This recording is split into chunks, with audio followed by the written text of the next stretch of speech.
പുതിയ ദിവസം പുതിയ കാഴ്ചകൾ പുതിയ വാർത്തകളുമായിട്ട് ഞാൻ ദേ വീണ്ടും വന്നിരിക്കുകയാണ്. ഇന്ന് നമ്മുടെ വണ്ടി ടെസ്റ്റിന് പോകുന്ന ഭാഗമാണ്. അനന്തവും ഞാനും ദേ പോയിക്കൊണ്ടിരിക്കുകയാണ്. രാവിലെ തന്നെ മഴയുണ്ട് അത്യാവശ്യം. ചതുരംഗപ്പാറയൊക്കെ അടുക്കാറായപ്പോഴേക്കും ചെറുതായിട്ട് കോട കയറി തുടങ്ങിയിട്ടുണ്ട് നമ്മുടെ ഇവിടെ. ഞങ്ങളങ്ങനെ കറക്റ്റ് സമയത്ത് തന്നെ നെടുങ്കണ്ടത്ത് വന്നിട്ടുണ്ട്. ടെസ്റ്റിന് വണ്ടി കാണിക്കാൻ വേണ്ടി ക്യൂ നിൽക്കുകയാണ് നമ്മളിവിടെ. ഇഷ്ടംപോലെ വണ്ടികൾ വന്നിട്ടുണ്ട്. ഇന്ന് നമ്മൾ നേരത്തെയാണ് വന്നേക്കുന്നത്. ടെസ്റ്റ് എല്ലാം ഭംഗിയായിട്ട് കഴിഞ്ഞു. ഞങ്ങൾ ഇനി പോകാൻ വേണ്ടി തുടങ്ങുകയാണ്. ഞാനിപ്പോൾ വന്നേക്കുന്നത് നെടുങ്കണ്ടത്ത് നമ്മുടെ ഓട്ടോയുടെ സ്പ്രിങ്ങിന് കുറച്ച് ഹൈറ്റ് കൂട്ടാൻ വേണ്ടി വന്നേക്കുകയാണ്. നെടുങ്കണ്ടത്തെ പരിപാടികളെല്ലാം തീർത്ത് നേരെ തിരിച്ച് പോയിക്കൊണ്ടിരിക്കുകയാണ് ഞങ്ങൾ. വരുന്ന വഴി നമ്മൾ ഡ്യൂട്ട്സ് കാരേജിൽ ഒന്ന് കയറിയിട്ടുണ്ട്.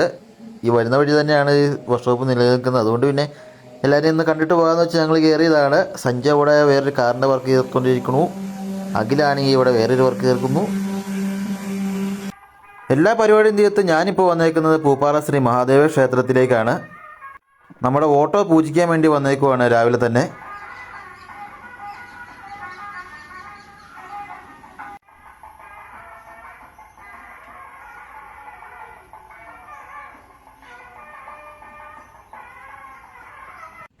വാഹനപൂജ എല്ലാം കഴിഞ്ഞ് ഞാൻ അമ്പലത്തിൽ നിന്ന് ഇറങ്ങി. ഇനി നമുക്ക് കാവിലേക്ക് പോകണം. നമ്മളങ്ങനെ കാവിൽ വന്നേക്കുവാണ്. നമ്മൾ ഈ രണ്ട് അമ്പലത്തിലാണ് മെയിനായിട്ട് വണ്ടി പൂജിച്ചുകൊണ്ടിരിക്കുന്നത്.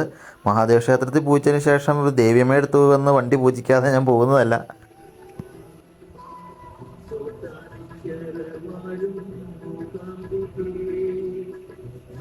കാവിൽ വന്ന് ഈ പാട്ടൊക്കെ കേട്ട് നമ്മൾ നിൽക്കുമ്പോൾ ഭയങ്കരമായിട്ടൊരു പോസിറ്റീവ് എനർജി ആയിരിക്കും നമുക്ക് ഉണ്ടാവുന്നത്.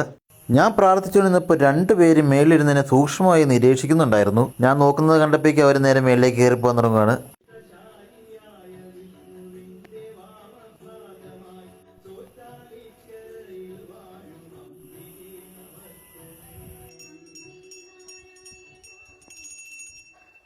ചെറിയൊരു ഗ്യാപ്പിന് ശേഷം വീണ്ടും സ്റ്റാൻഡിൽ വന്നിരിക്കുകയാണ് ഞാൻ. എല്ലാവരും തന്നെ സ്റ്റാൻഡിൽ ഇപ്പോൾ നിലവിലുണ്ട്.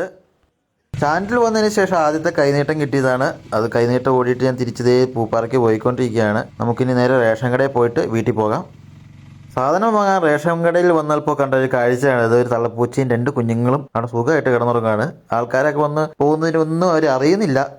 സ്റ്റാൻഡിലെ വിശേഷങ്ങളും ഓട്ടം പോകുമ്പോൾ കാണുന്ന മനോഹരമായ കാഴ്ചകളുമായിട്ട് ഞാൻ വീണ്ടും വരും. കാണാൻ മറക്കരുത്.